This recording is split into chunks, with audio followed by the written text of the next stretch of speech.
With this year's summer update quickly approaching and the Offshore Project already going into full swing, TF2 workshoppers have been working hard making some really nice content just in time for the summer season. In particular, I've seen a plethora of really nice war paints make their way onto my workshop feed, both those offshore themed and just generally well-designed ones too. And you know, I'm a fan of making war paints myself, and I wanted to throw my hat in the ring and curate some war paint proposals for up-and-coming events in the community. Now, a few of my war paints have both general year-round and more summer-themed designs, while a couple of them were retextured and redesigned with the Offshore Project in mind. If you're interested in taking a closer look at these war paints or just want to see countless other cool war paints fellow community members have made, links to the workshop will be in the description. Okay, I've said enough. Let's get into the showcase. The first war paint in today's video is the Beachfront war paint, deriving its design and colors from a 70s beach house. It's got darker team-colored primary textures, a secondary muted white wood pattern, a tertiary dark gray metal texture, and a sandy accenting texture to give the war paint just a bit more color in smaller texture regions. I've always enjoyed the aesthetic of beachfront properties, and the coast in general, but my love for Selbian and the overall theme of the map made me inspired to create a war paint that reflects the calm, relaxed look of a beach house. And regardless of the overall theme behind this war paint being more beach-based, I feel like this war paint could serve as a nice, darker, slightly muted alternative for other team color war paints already in the game. The next war paint on our list today is one for players who prefer a more refined, professional theme and war paint design. This right here is Villain Varnish, boasting a smoke-themed marble primary pattern, a secondary wood finish, a tertiary metal texture, and gold accents to bring out the classy look in this war paint. The whole design behind this war paint is to lean into the more elegant and refined side of TF2 skins and war paints, but also to look like a weapon a villain would use. For example, a classy person like Spy, who's mostly a gentleman who'd likely be inclined to use more elegant weapons, isn't the most morally right person himself. I mean, he's a mercenary after all. Okay, well, they all are. In my eyes, Villain Varnish is the perfect blend between classy and subtle war paint design, and I think it has a ton of versatility and loadout potential. Up next is the Uniformity war paint, basing its design on the colors of the Mercs uniforms. This war paint has team-colored primary textures, secondary subtly team-colored dark metal patterns, a tertiary muted brown texture, and a bright yellowish gold pattern sprinkled throughout. We've seen a plethora of simple team-colored war paints in recent cases, which is something that I'm always welcome to, but I thought it'd be interesting to make a team-colored war paint using most of the color palettes from the class lineup.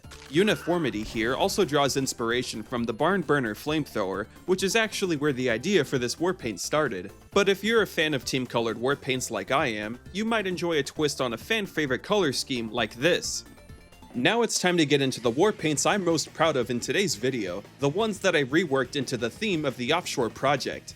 The first war paint centered around this community project is the mandated war paint. This is actually one of the first ever war paints I showcased on this channel, but it was high time it received an update. But to quickly summarize, it's got a darker primary metal pattern, a secondary industrial green metal texture, a tertiary light wood finish, and a darker wood pattern serving as both an accenting texture throughout and a sticker grip around certain parts of your weapon. And speaking of stickers, there's also a Manco brand sticker included with this war paint. And finally, a custom metallic wear is included as well, letting your weapons more gracefully wear down.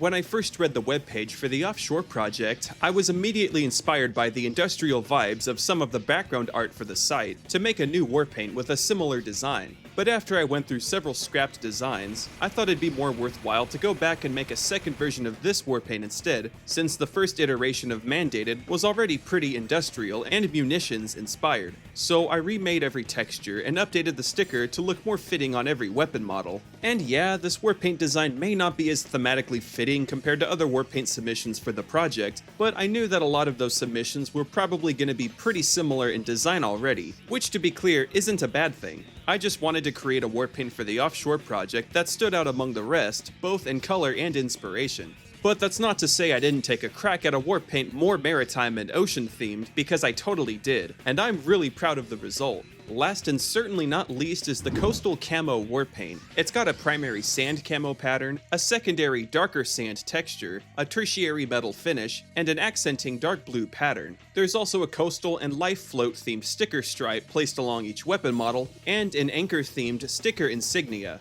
Coastal Camo also has a custom wear, showing a darker sandy pattern as the wear increases. This is the one war paint I've made that's had the most iterations and work done to it over the years. In fact, the first version of it that I ever made was all the way back in early 2023. But over time, I've slowly figured out what did and didn't work with this war paint, and after 2 years, I finally arrived at the design I deem fitting of being included in a project like Offshore. Overall, I think this is the ultimate war paint for the upcoming summer season. Both thematically and texture-wise, this is the best work I think I've ever done on a war paint so far in my career. Okay, I'm done with the gloating. And those were all of the summer and Offshore Project themed war paints I've created so far. Like I said earlier, if you have any thoughts or feedback on the war paints I showcased today, let me know in the comments. Again, links to both these war paints and the ones that other talented workshoppers have created will be included in the description, so if you're a fan of war paints, consider checking out what we've all created on the community workshop. That's all I've got for today, so thank you guys for watching, and I'll catch you all in the next video.